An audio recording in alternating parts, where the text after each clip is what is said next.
In today's editing video, I'm going to show you how simple it is to edit images like this to achieve this hyper real look. Hi, I'm Rachel Koronek, professional food photographer, helping you take incredible photos that look good enough to eat.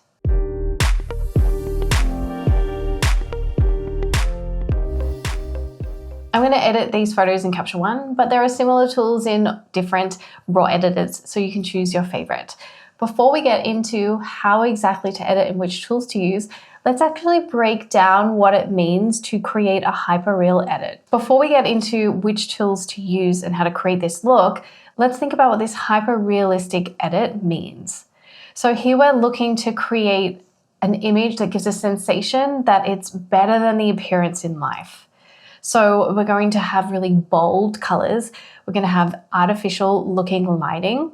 There's going to be a really smooth feeling to the finished image. And there's going to be a lot of details, texture that we're going to enhance with clarity. So that's exactly what I have done in this image here. Now there will be retouching involved to get this look, and this is the final retouch file. So this is the file with the edits without retouching, and I've made a cloned variant here that we're going to jump in and edit. So what I like to do with all of my images is we're going to add contrast as the first port of call. So I like to go ahead and use levels and just set my levels automatically. And then I love to create using an RGB curve. So in Capture One, there's a number of different curves that you can use. So I'm going to use a filled layer here. And what that means is that this adjustment is going to target the entire image. And I like to put it on a layer so that we can reduce and control the opacity. So jumping down into our curve tools, I'm just going to put on a contrast RGB curve. And the reason I'm going to use an RGB curve over a Luma curve is that the RGB curve gives a boost of saturation to our colors, whereas the Luma curve does not.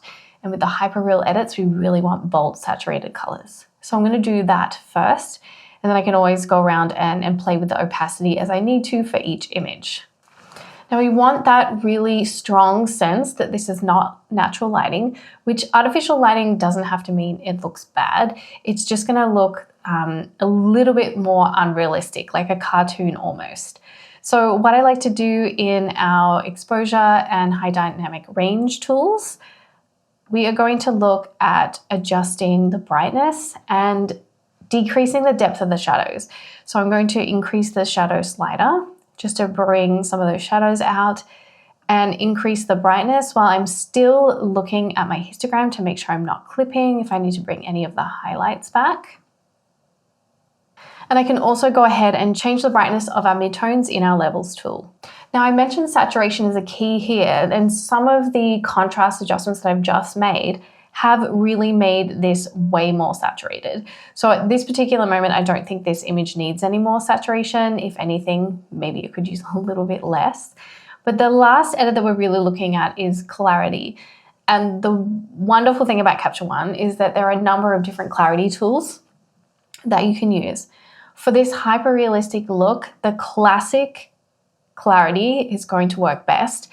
And we're going to do like really heavy adjustments. So lots and lots of clarity here.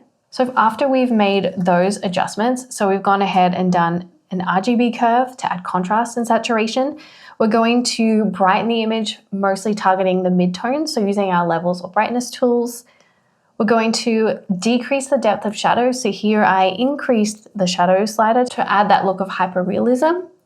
Then we're going to use the clarity tool, so the classic version of clarity, quite heavy adjustment to get this look. Okay, so once we've done those edits, then you can go ahead and make little tweaks.